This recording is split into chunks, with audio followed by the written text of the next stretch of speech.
Good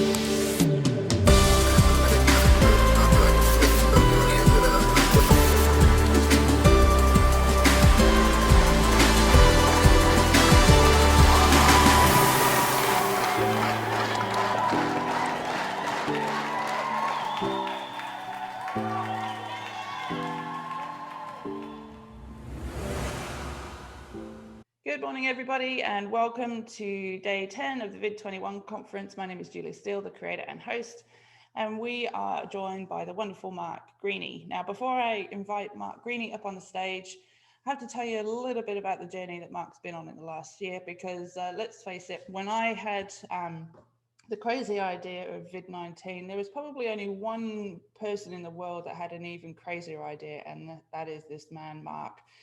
And Mark decided to use the first lockdown to experience working on a deep water fishing vessel in the Southern Ocean with one of his clients. So if you've ever seen Deadliest Catch, that's kind of what goes through my mind when I think of deep water fishing, Mark. So yeah, a little bit of a harebrained idea, but it was a quick gut instinct decision that led him to board a vessel at the bottom of New Zealand and head a whopping 450 kilometers south for 34 days. What he'll cover in this interview will be top lessons he took from the experience as he journeyed from focusing on his own issues to putting attention into others on board. From inner fear to outer courage, these ideas will assist people leaders at all levels of the organisation to focus on what is truly important, which is staying in touch with and listening to your people.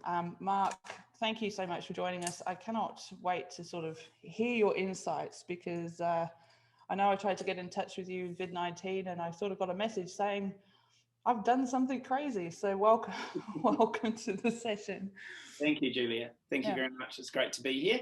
And thank you for organising this. No, you're welcome. Let's get straight into the questions. Tell me, how did you end up on the Southern Ocean?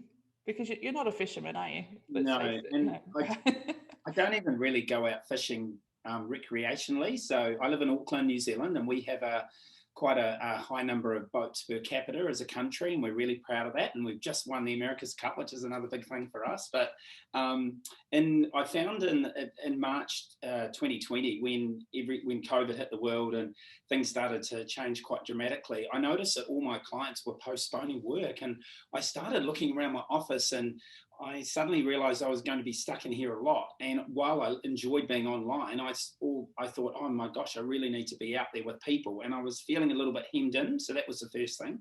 The second thing was I have 3 teenage daughters who were going to be doing homeschool. And I thought, don't know about this. And we've got some different dynamics in our blended family. So that's always interesting. But so that was another one. And then the third thing was someone had mentioned to me that they thought I'd be a little bit too soft to go out on a fishing boat. This was one of the crew, and she was a woman who worked in the galley of the boat, and she'd been around boats for a while, and her partner was the skipper. And she'd said to me, nah, I think you're a bit soft to go, Mark. I don't think you'd last. So that really spurred me on to ring my client and say, hey, I know the training stopped, but have you got any room on the fishing boat? Yeah. So this is something you proactively went looking for? Yeah, I think what I'd done is I kind of started looking for some opportunities, and they were quite nuts initially. Like I thought about contacting one of our New Zealand sports teams that were going to be based in Australia, or I thought about trying to help out in other ways. I just thought, what can I do? Because I like being busy. And so that was where it initially came from. And then on the day that they called me, and they were kind of my last client to postpone work, and I started looking around thinking, oh my gosh, I might as well ask them, do you need any crew for your fishing boats? And they said, are you serious about that? And 3 days later, I was boarding a vessel down at the bottom of the South Island, to begin the journey. There's so much in this that I want to explore, but when you sort of went to the port and saw the boat and packed what I'm assuming wasn't very much for 34 days, what was going through your mind? Oh, I think I decided on the Friday, and I texted the chief people officer, who's a really good friend of mine, and said, I'm keen. And she said, are you sure, Mark? And then I packed up, and I think it was like 2 or 3, it was on the Wednesday morning of the next week. So 4 days, I think. And I remember thinking, there was a gap between the decision and the action. And initially making the decision, I was all gung ho. I'm going to give this a go. I'm quite practical and pragmatic, and I thought I'm going to smash this. But actually, once I went for a walk with my wife around the block a couple of times, and I was starting to get quite nervous.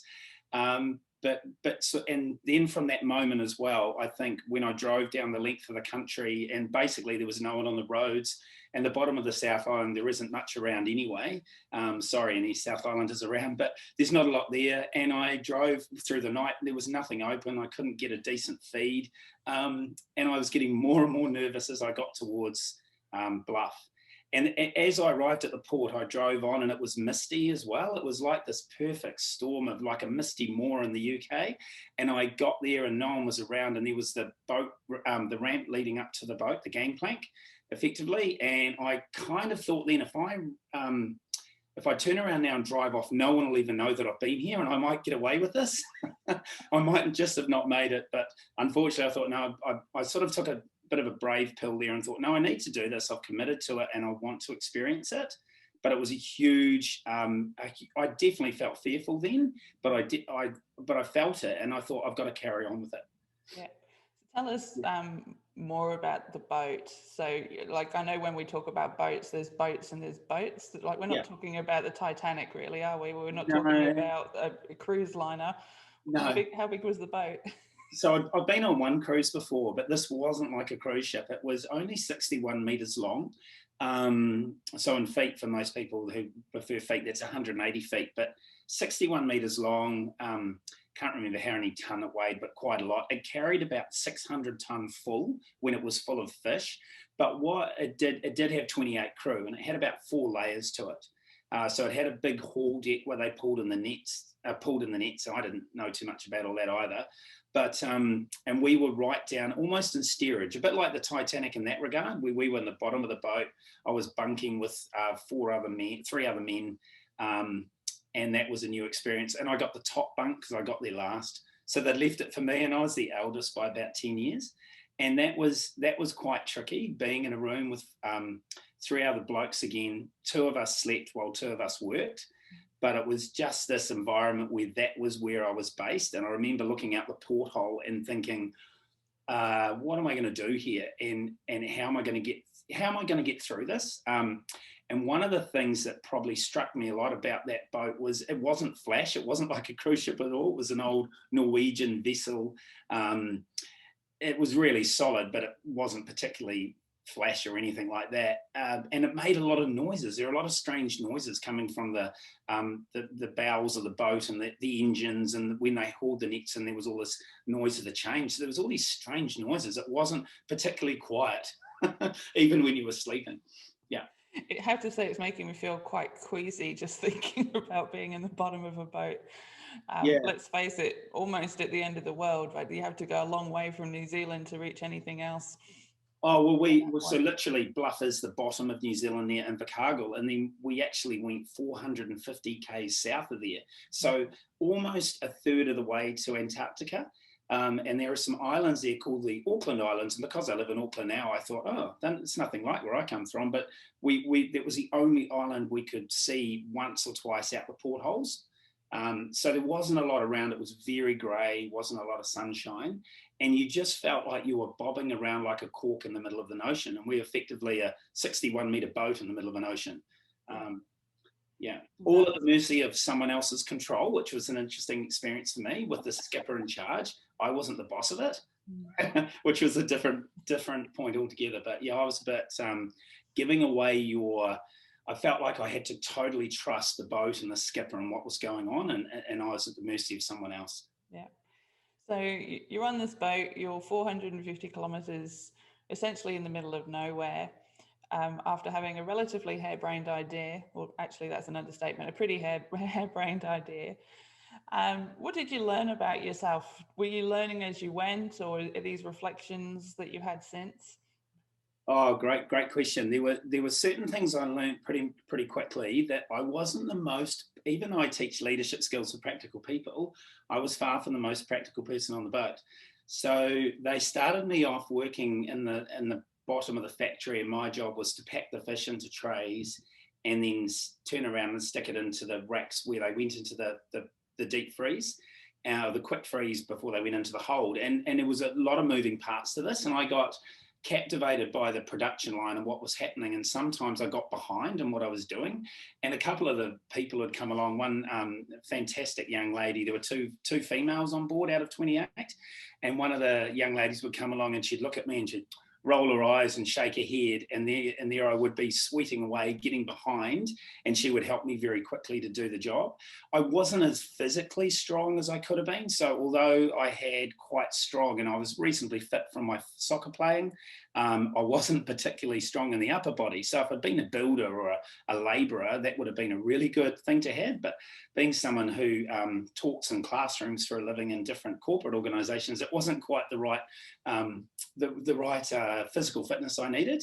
But I definitely, straight away, I think I lost about 5 kgs. But that might have been partly to do with being a little bit sick initially as well. Yeah. So just to lead back to where you talked about what else did I learn? I think I learned that for quite a long time, I'd been the king of my own castle, and I'd been in charge of my environment, and I'd run my own business for 14 years at that stage. And I knew what I was doing, and I had some really good client relationships, and we'd been progressing and developing things. And I felt I was kind of the bee's knees a little bit. Maybe I'm quite a humble bloke, but I definitely felt like I knew what I was doing, and that it was, for me, being quite a person who likes being in charge, that was good. But I soon realised that I wasn't in charge on this boat, and there were some interesting characters who were telling me what to do and how to do it. One character was a 19-year-old kid who'd had a really tough life, but he was sort of my next in charge, and he would be telling me what to do. And that was quite funny. And then we had a guy who was probably our leading hand, who I'd trained before in a leadership sense, but it was quite a different environment out there on the boat, and he was a pretty crusty sea dog, lovely chap, but had a different way of communicating with us than I was used to. Yeah. So I can imagine, being on board with people for 34 days, you got to know each other pretty well in the good ways and the not so good ways in terms of idiosyncrasies and habits and how you communicate and all of those sort of other things that make up a team. But what did you notice about the culture on board? Well, there was it was interesting. So there was a whole conglomerate of people from all over Australia and New Zealand and a few Australians.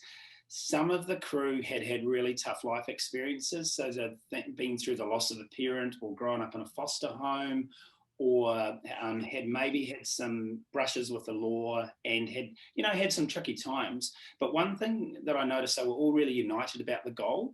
And even though the world was going through lockdown, we were out on a fishing boat, sort of being essential workers, catching squid at that stage.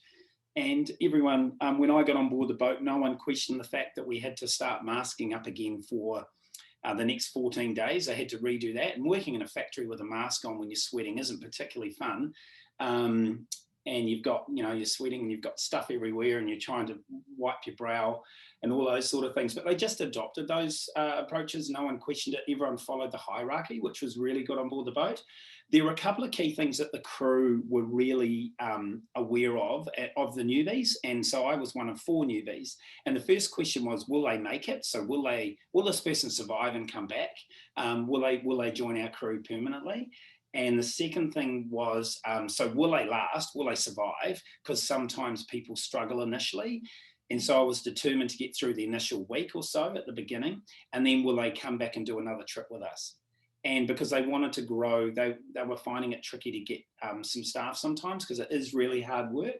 But I was totally humbled by the people I worked with and their experiences. One gentleman came up to me and he said in quite a sort of crusty old voice, he said, "You must be from Wanaka or Queenstown," which are quite flash places down in New Zealand. And I said, "Oh, why is that?" And he said, "Because you look like a bit of a yuppie." And I said, "Well, mate, it's worse than that. I'm actually from Auckland." And people sort of say that Aucklanders are a little bit different around New Zealand, being the big city and everything. But had some fantastic times. There were engineers on board the boat. There were some returned 501s from Australia that had done a bit of time, but they were all there for a common purpose. And that was really important to me, that they all bought into why they were there. They were all making money for themselves or their families, and they were dedicated to what they were doing. And there was no trouble. A few angry words from time to time, but there wasn't a lot of sitting around having corporate meetings about what we should do about our culture and strategy and values. Yeah, I imagine there is a sense, getting a sense of, you know, just getting on with it, but also like a deep respect of everyone's role on the boat, and there's no room for messing about when you're 450 Ks. Yeah, absolutely. And, I did get invited to come back and get a different role, which I was quite stoked about. I mean, I was never, ever going to do a return trip. It was just a 5-week experience for me to kind of break the monotony of the lockdown and actually to have a different experience. And I'd always wondered what it was like, because I wanted it to inform the work I did with the training of these leaders and the work I do helping them develop and grow and their practical skills and applying it to their leadership. So I was always curious as to why, when we'd done some training for the company, that they'd been 5 weeks at sea, and then they would stay a night in port, and then the next day they'd be training with me. And when I came off the boat, I didn't want to do any training. I wanted to go home. I'd been 5 weeks at sea. I hadn't had a decent coffee. I am sounding like an Aucklander now. And I just wanted to get home and see my family, particularly my wife. It was certainly different from that point of view, but I couldn't be more humbled. Can I just share one photo with you, Julia? This sums up what the crew were a little bit like, and really happy chappies here. So we had on this one, we have a guy on the left-hand side who was a former concrete mixer, kind of laid pads of concrete out for people. The guy in the middle, a really happy chappy, taught me lots in the factory about how to do my job in the correct way, really solid worker. And the guy with the overalls on, the yellow overalls, was becoming an engineer, and he used to be an aircraft engineer. But they all had great stories, great insights, and were really happy to share with you. And the quote I've got there is a Māori proverb around he tangata, he tangata, he tangata, and it's all about the people, because it was always about the collective whole of the crew, not just the individual. So you worked really well in your team when you did your shift work. Yeah. What an incredible experience. So you talked about, returning, coming back to New Zealand, and, I can only imagine sort of this kind of combined sense of satisfaction and sense of relief as you sort of New Zealand started to get closer to you after 34 days.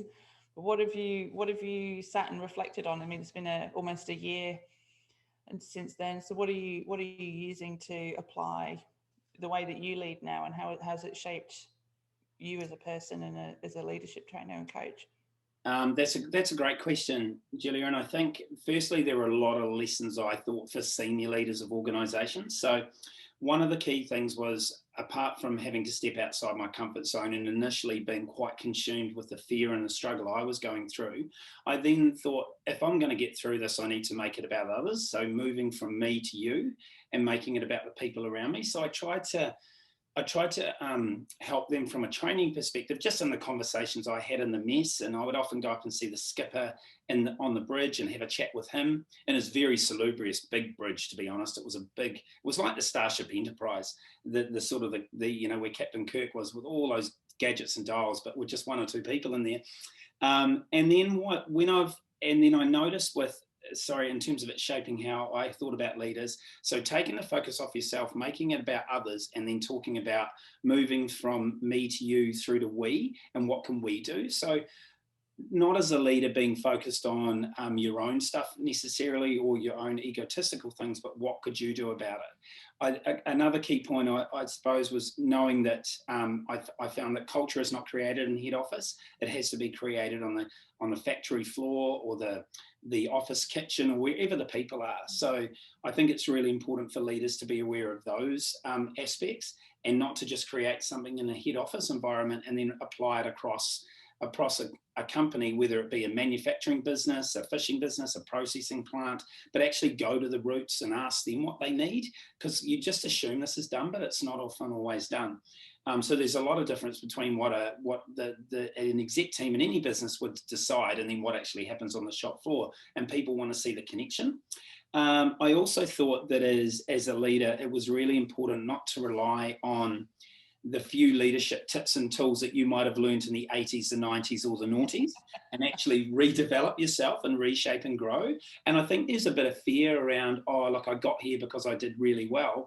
But given our world now and in terms of shaping our future and where we need to head, what got us there in the past won't get us forward now. So we need to think about the way we approach things. And one little simple example of that was over last year, when there was a lot more activity online with training and people working from home and doing all sorts of things, people started to see a more realistic picture of what people's lives were like. We had cats jumping up on people's laps or infants around, and so it humanized the whole work environment again. And I think that was really good for the corporates. You can't just box your work off and put it to a side and then go home. You're one person, you're holistic, and you've got everything that you bring to it. So that was another thing for me. And one last thing I'll add to that is one quote that came off a chap called Chris on the boat was a phrase his grandfather had passed down to him, and it always taught him to think about, are you a boss or are you a leader? And he said people follow leaders, not bosses. And quite often a boss will be appointed, but he said the leaders will come from within and they won't necessarily be appointed. And it was a really good mantra that he used, and he was really progressing so well in his role. So that was definitely one thing I took from that. So my challenge from all this is packaging up some material for senior leaders and organizations to make sure they're not detached from the operational side of their businesses, and to make sure they're in touch, to make sure they're growing and developing and not thinking they have all the answers for the next period of time that we're going to go through. Yeah, excellent. I think there's so many things that companies have got to think about, and I think you hit the nail on the head, which, what we needed in the past isn't going to service in the future. And what other trends are you seeing? I'm interested in the New Zealand, Australian, particularly conversation. We've got people around the world, but organizations in New Zealand have, obviously been impacted, but have come out of COVID pretty well. But there's still that uncertainty around, like you've had a lockdown in Auckland, and we've had similar in Melbourne. So kind of interested to see what do you see for companies? What trends are you seeing where you are in the context of, being all at sea and So I'm seeing that there's definitely a trust aspect that needs to take place. So, and some companies are a little bit old school in the way that they felt that people needed to be at work for them to be doing their time and doing the hours. But actually, this trust aspect definitely needs to kick in. So senior leaders that are trusting their people are going to get better output because they know that they can work from home and get stuff done.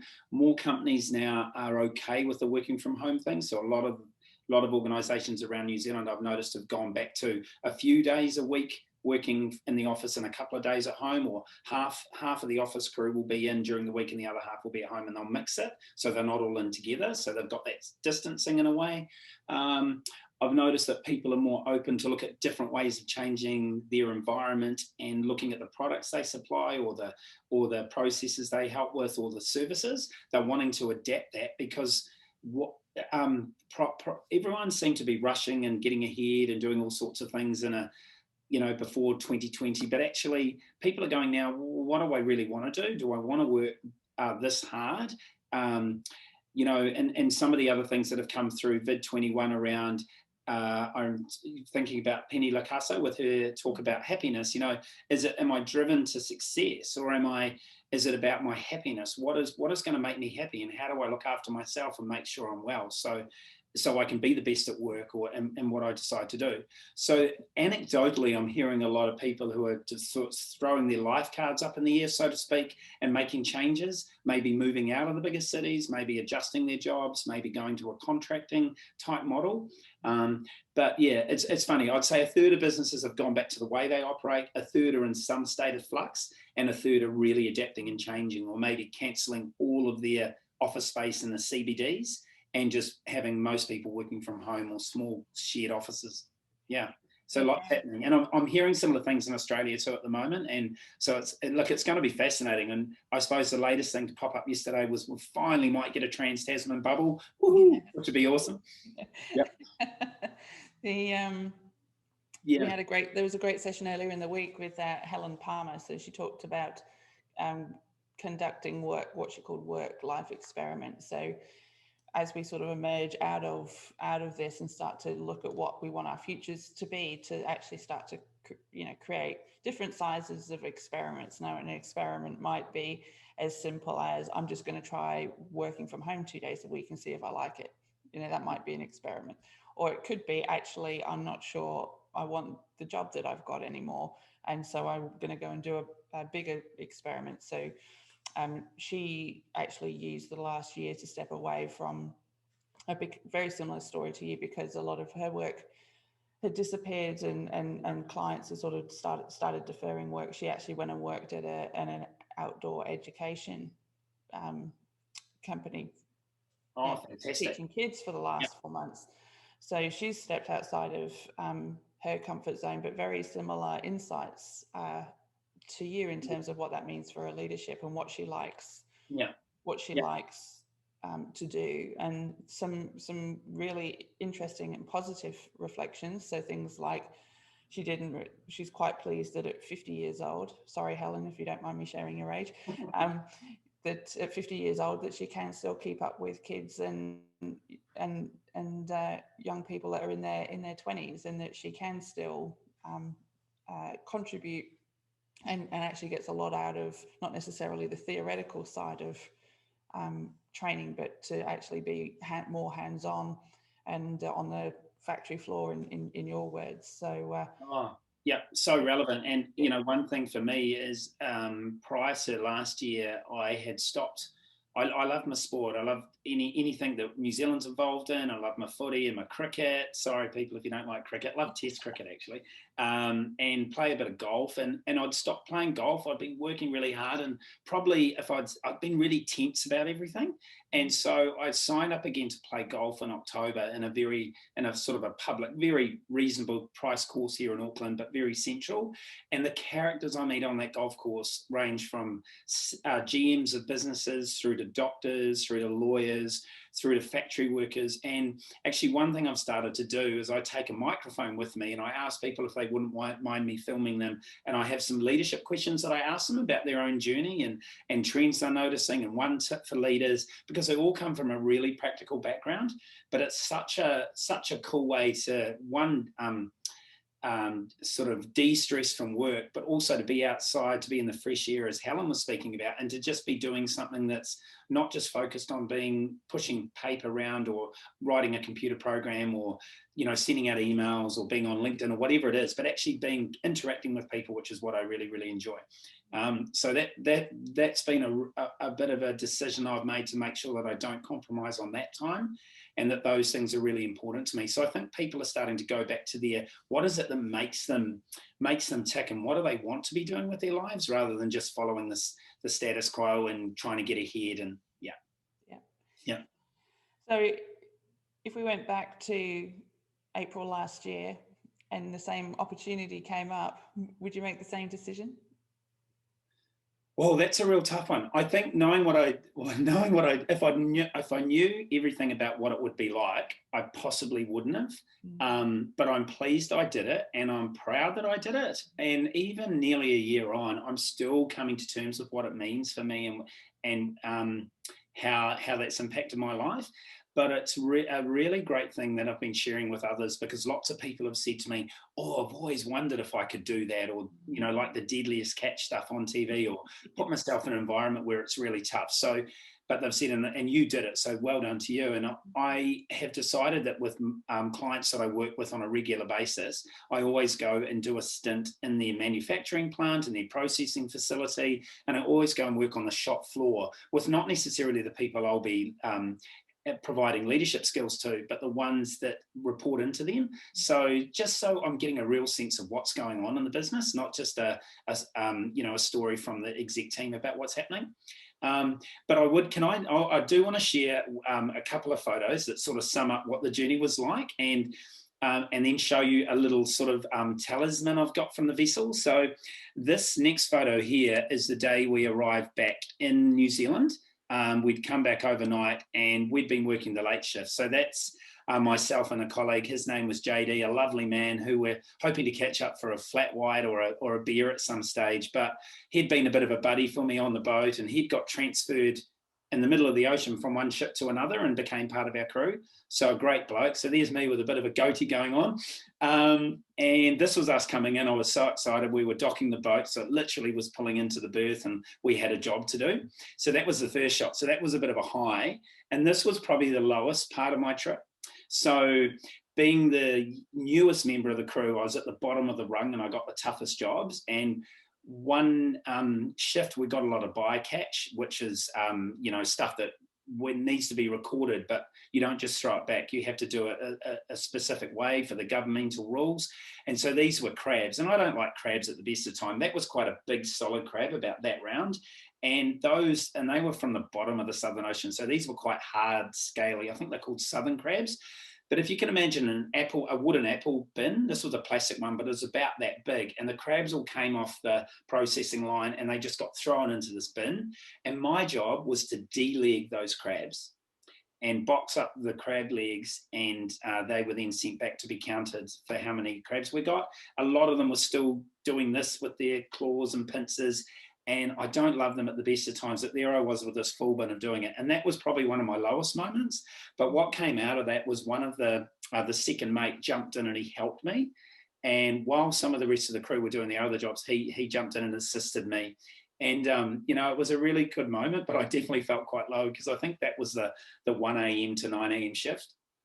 And I was rocking around in this boat, it was moving, I was wet and cold and thinking, why am I here?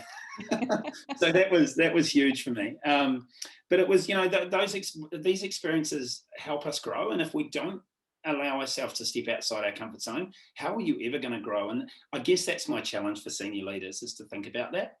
The last thing is, these are some sort of gloves that you wear inside your protective gloves when you're doing your shift work. And I actually developed some carpal tunnel in my fingers and toes. And so when I got into bed every night, I had some stuff to, well, not every night, in between shifts, because we did an 8-hour shift on and an 8-hour shift off, and you pretty much ended up with about 5 hours of sleeping time. But as I got ready in my bunk to go back to sleep, whether that be 10 a.m. in the morning or 7 o'clock at night, I would rub some ointment on my fingers and I would put these gloves on, and they were like a protector for my hands and to keep me warm. So I've kept hold of those whenever times are tough, and I go, you know what, I could be working in a boat, I could be working in a factory in the Southern Ocean, catching squid or orange roughy or whatever it is, but hey, this is a good reminder that when things are tough, I could be back there. But some little things always get us through, whether it's some form of comfort or some kind of protection. And for me, it was sort of, those gloves have stayed with me, and I'll keep hold of them. Fantastic. It sounds like you've learned more about yourself than you could ever learn from a leadership book. And I guess that's the key takeaway, isn't it? Is what can you do to put yourself in places that help you grow? And even if it is hard and uncomfortable, that there are some great stories and insights, and you'll learn more about yourself and working with others. And we have got time for a couple of questions, so if anyone wants to pop them in the chat, we can do that. But one of the common themes, and you touched on Penny's session, but particularly as we come out of the pandemic and we start to talk about the future, there's this common theme of not going back to where we were completely. So it's, the concept of new normal. I don't like that phrase, but the new normal. Yeah. As leaders start to sort of bring their teams back together in whatever way, shape or form that looks like, do you think there's an opportunity for them to get on the shop floor? What would you be saying? What are you saying? Yeah, absolutely. I think any general manager or senior leader in an organisation that hasn't been on the shop floor. Recently I can think of a company that I'm a little bit involved in seeing that they've done a restructure, and the newly appointed general manager from Australia didn't fly over to do the restructure in New Zealand in a techie firm. So I looked at it and thought, you know, even though he would have had to do 2 weeks quarantine, he could have worked from the quarantine and he could still have been there. And I thought it was really important that they showed up, but they didn't. So being there online isn't the same if they could have made the effort. Yeah. And I think for me, these senior leaders need to be relevant. So they're not going to get their relevance if they're not upskilling themselves or also spending time down on the shop floor or the factory floor. And it's a bit like Undercover Boss on TV, where those senior leaders go in and they're in disguise. I even saw Gordon Ramsay doing it in the restaurant the other night. He looked ridiculous, done it with some glasses and a moustache, and everyone knew who he was. But he kind of went undercover in the restaurant before he talked about it. But I just think spending time with the people who are producing your products or you know, or carrying out your services, listening to what their concerns are and their needs are, because it's different than a head office environment. And also then just being there and talking to them. They're such amazing people and they've got a lot to add. And when the people on the bottom levels of the organization, or I shouldn't even call it the bottom level, it should be an inverted triangle, because they should be at the top of our business model. And at the bottom is the senior exec team. The points that they say, if they see some senior leaders doing some of the hard yards and taking on their advice and putting things in place, they feel a sense of satisfaction and pride in that, because they've led to the change happening. And you know, and that would really, really help. Yeah. I can't think of an organisation where there isn't a shop floor or a factory floor in some way, shape or form, whether it's, you know, a retail store or a manufacturing plant or a boat in the Southern Ocean. I think the more leaders can get down, will roll the sleeves up and get their hands involved, and they'll learn heaps.